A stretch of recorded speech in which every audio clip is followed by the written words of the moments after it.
നമസ്കാരം. പ്രതിരോധ മേഖലയിൽ നിന്നുള്ള സുപ്രധാനമായ ഒരു വാർത്തയാണ് പുറത്തുവരുന്നത്. യുദ്ധമുഖത്തും ദുർഘടമായ ഭൂപ്രകൃതിയിലും ലോജിസ്റ്റിക് കൈകാര്യം ചെയ്യുന്ന രീതി തന്നെ മാറ്റാൻ പോകുന്ന വിൻഡ്രേസേഴ്സ് അൾട്രാ ഡ്രോണുകൾ ഇന്ത്യയിലെത്താൻ പോവുകയാണ്.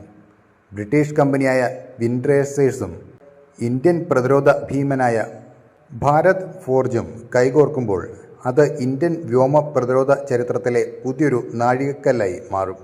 എന്താണ് ഈ ഡ്രോണിനെ ഇത്ര സവിശേഷമാക്കുന്നത്? ഒറ്റ വാക്കിൽ പറഞ്ഞാൽ ഇതിൻ്റെ റേഞ്ചും കരുത്തും തന്നെ.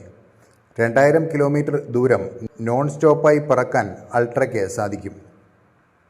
സാധാരണ ഡ്രോണുകൾക്ക് ചിന്തിക്കാൻ പോലും കഴിയാത്ത ദൂരമാണിത്. കൂടാതെ 200 കിലോഗ്രാം വരെ വഹിക്കാനുള്ള ശേഷിയും ഇതിനുണ്ട്. 10 മീറ്ററോളം വിസ്താരമുള്ള ചിറകുകളുള്ള ഈ ഡ്രോൺ പൂർണ്ണമായും സ്വയം നിയന്ത്രിതമായി പ്രവർത്തിക്കുന്ന ഒന്നാണ്.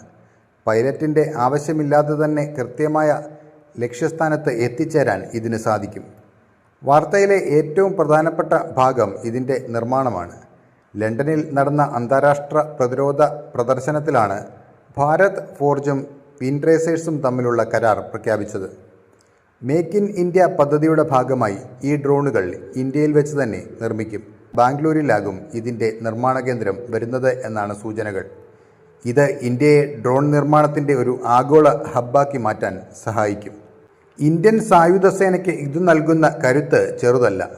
കടലിൻ്റെ മധ്യത്തിൽ നിൽക്കുന്ന വിമാനവാഹിനി കപ്പലുകളിലേക്കോ മറ്റ് യുദ്ധക്കപ്പലുകളിലേക്കോ സുപ്രധാന സാമഗ്രികൾ എത്തിക്കാൻ ഈ ഡ്രോൺ ഉപയോഗിക്കാം. ലഡാക്കിലെയും സിയാച്ചിനിലെയും പോലെ ഹെലികോപ്റ്ററുകൾക്ക് പോലും എത്താൻ പ്രയാസമുള്ള സ്ഥലങ്ങളിൽ സൈനികർക്ക് മരുന്നും ഭക്ഷണവും എത്തിക്കാൻ അൾട്രയ്ക്ക് കഴിയും. കുറഞ്ഞ ചിലവും ഉയർന്ന സുരക്ഷയുമാണ് ഇതിൻ്റെ പ്രധാന നേട്ടം.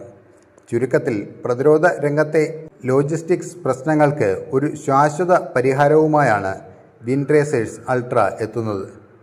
ഭാരത് ഫോർജിൻ്റെ പങ്കാളിത്തം കൂടി ആയതോടെ ഇന്ത്യൻ സേനയുടെ കരുത്ത് ഇരട്ടിക്കുമെന്ന കാര്യത്തിൽ തർക്കമില്ല. അപ്പോൾ മറ്റൊരു വാർത്തയുമായി വീണ്ടും കാണാം. നന്ദി.